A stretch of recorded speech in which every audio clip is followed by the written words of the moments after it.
Welcome to the Principled Podcast, brought to you by LRN. The Principled Podcast brings together the collective wisdom on ethics, business and compliance, transformative stories of leadership, and inspiring workplace culture. Listen in to discover valuable strategies from our community of business leaders and workplace changemakers. Annual ethics and compliance training is an essential and critical part of an effective ethics and compliance program. But it can often seem like a visit to the dentist for employees if it consists of long legalistic lectures on complicated topics. How can organizations find ways to engage employees and ensure that training content resonates with them, particularly in today's fast-paced work environments? Hello, and welcome to another episode of LRN's Principled Podcast. I'm your host, Susan Divers, Director of Thought Leadership and Best Practices at LRN. Today, I'm joined by Craig Huckelbridge and Lyndsey Conrad of Autodesk, a California-based tech company with 13,000 employees that is well known for its AutoCAD design software, favored by architects, and also for its regular wins at the Academy Awards for the visual effects it enables for many of the top Hollywood studios. Craig is the Senior Director of Legal Compliance and Litigation at Autodesk, and Lyndsey is the Director of Compliance. We're going to be talking about how Autodesk uses gamification to drive engagement and help employees master complex compliance topics, and how they developed a model in-house that is both popular and effective. Craig and Lyndsey, thanks so much for coming on the Principled Podcast. Thanks for having us. Absolutely. Well, let's start with if you can take us through the journey towards making a major shift in your training program by developing, as I understand it, a game show approach to anti-corruption, antitrust, and conflict of interest, three notoriously complex compliance topics. Tell us what started you down this road. What problems were you trying to solve, and did you have to overcome any skepticism? Sure. So it's something we always think about. How can we make our training more engaging so it's both more memorable for folks so they retain more information, and also more fun so they have a good experience with compliance training. So it's a little bit less like a trip to the dentist office. This became more important for us during the pandemic because we lost that communal experience of in-person meetings, that sort of natural engagement that comes with a live audience.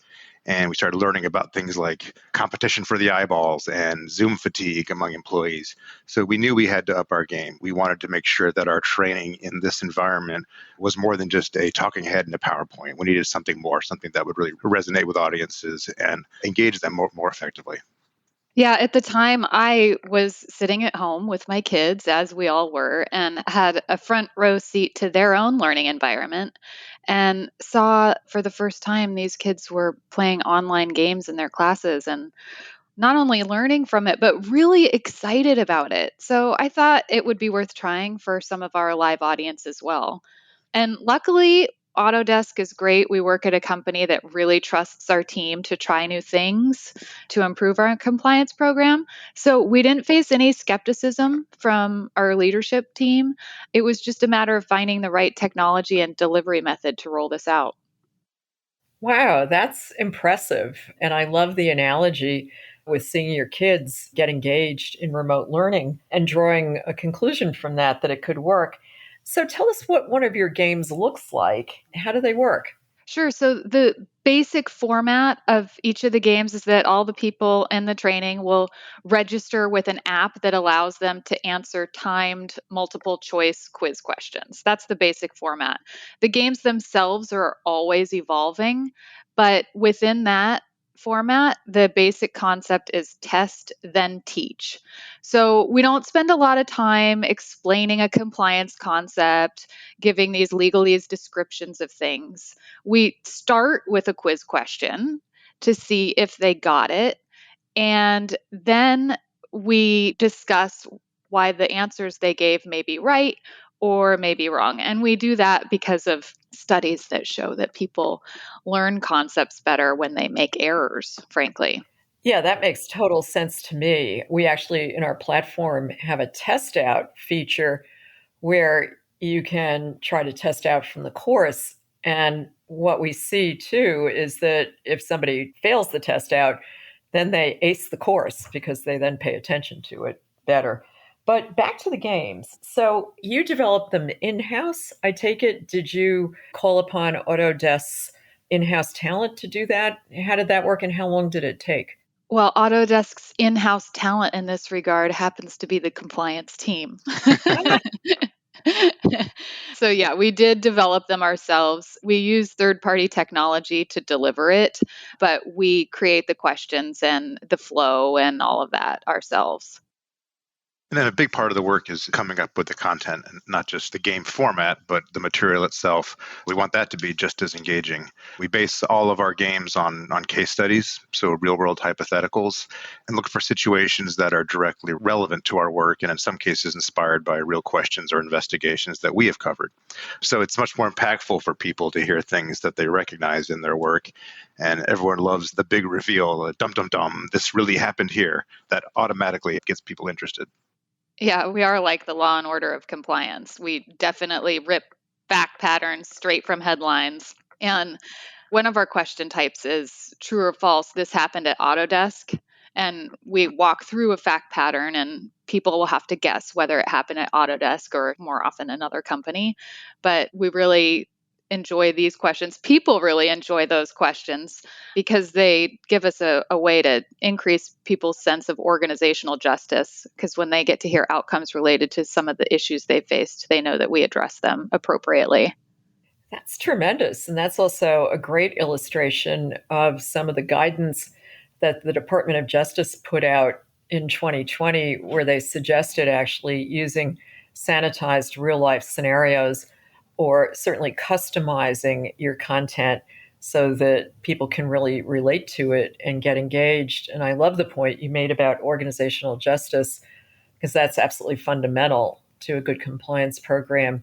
Before we leave this topic, can you walk us through step by step how one of the games works?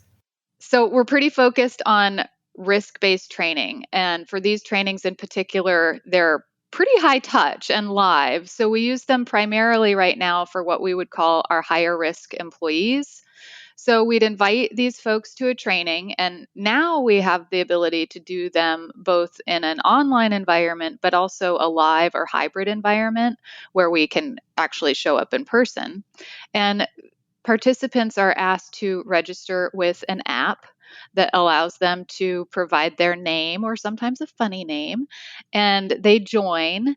And we then start posing questions. Each of the questions is timed. And so they'll have anywhere, depending on complexity, 30 seconds to a minute to respond. And once the group has responded to the question, it will first flash up the correct answer and all the incorrect answers, giving us an opportunity to talk through why each one was correct or incorrect. And then on the next segment, we reveal how the group is doing. And there's a leaderboard that will identify the top 5 or so participants. And scoring is based on not only a correct answer, but the time it takes to respond. So it really encourages people to get their answers in quickly and get them right. And what we see when people, whether it's online or in person, people get really revved up about trying to show up on that leaderboard. And it will do things like say who's moving up the leaderboard the fastest and who's dropped off. So it really gets people's engines revved for the competition aspect of it. And then at the end of the game, it will tell you who wins, essentially. Right. So it feels like a game show or even like a pub trivia event where everyone's participating. And that competition is one of the things that resonates with people. And our team is part of that. You know, when Lyndsey or another member of our team leads these trainings, they're the game show host, and then they have to bring the energy. And that really gets the competitive juices flowing. We also always try to have senior leaders participate. So that adds an element of beat the boss competitive energy to the training as well. Well, that's fantastic that you've got senior leaders competing. How many times do they win, if I can ask? Okay, well, I will say that what was the most fun thing that happened I mentioned the leaderboard. In one of our earlier trainings that we did this, the senior leader who was participating in that one had never throughout the entire game shown up on the leaderboard. And then at the very end, when we announced the winners, the game will show who won. That senior leader was in the top spot, moved from wherever they were in the group to the top, which was hilarious and funny, and now becomes this anecdote that we use in our future trainings about how stick with the game. You never know what happens. This happened in one of our games. So the senior leaders actually end up doing pretty well, which is good for tone from the top as well. Well, that's great. And I'm sure everybody remembers that event. Before we leave mechanics, what do you do about people who are non-English speakers? Have you been able to translate some of these? So we do translate them. That's one of the benefits to the tools that we use. We can put the written materials in the local language. And then, depending on the audience, we work with our local legal colleagues to understand what would work best for the audience and oftentimes have them help participate in the hosting of the show in the language that makes most sense for the audience. That's a great feature for flexibility. And just out of curiosity, have you extended these games to, for example, high-risk third parties? Or are you thinking about that? We have tried the games for high-risk third parties. They work. The challenge with these third parties is a lot of the entertainment value out of the games and a lot of the reason that people like to participate so much is because they know each other and they've got their competitive juices flowing. When we get a bunch of third parties who don't know each other involved, it's probably not as Dynamic. dynamic. That's a good word. Thanks, Craig.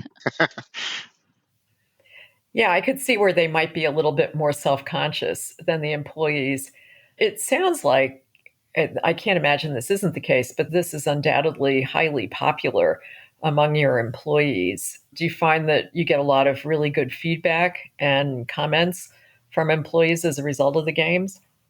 The feedback's been fabulous, frankly. It's been overwhelmingly positive. We send around a poll after each of these trainings to understand what they liked, what they didn't like, what they learned, what they'd like to see more of. And almost universally, people are thrilled by the change in the way that we deliver these trainings.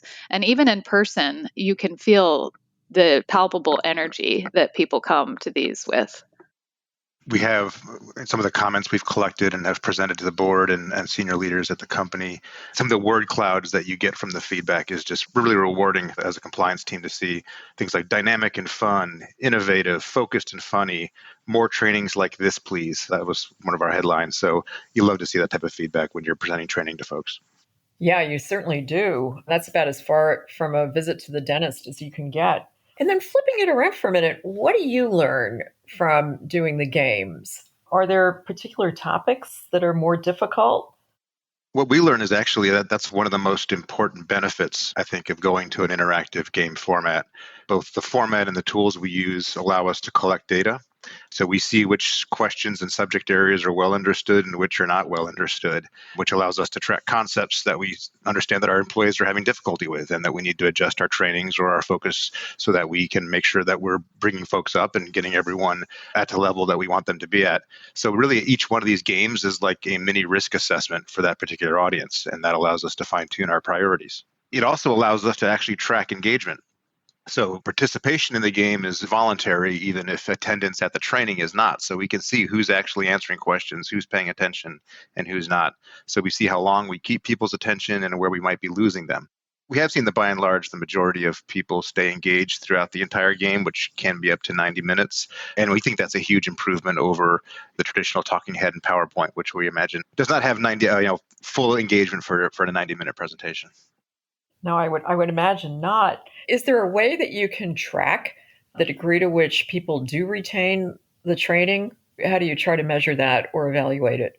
So that is part of our plan. It's a bit of a work in progress, but what we hope to do with this format is revisit these topics, come back to the audiences and train them again. Of course, we'll have new people coming in and out and so forth. But when we return, especially to higher risk areas, and retake some of these concepts and retake these trainings and test some of these concepts and see where we might have had some weaknesses, have we improved in those areas. So this ability to collect data each time we go out in front of a live audience really allows us to track our progress in addition to understanding where some of those risk areas might be.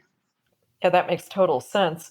And then how does this fit into Autodesk's other training? I know we're privileged to have you as a client.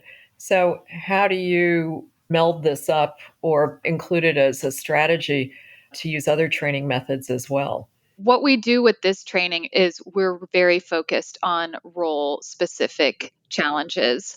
For some of our trainings that we deliver to the entire employee population or a much larger audience, we have to be more general about what some of the important compliance concepts are.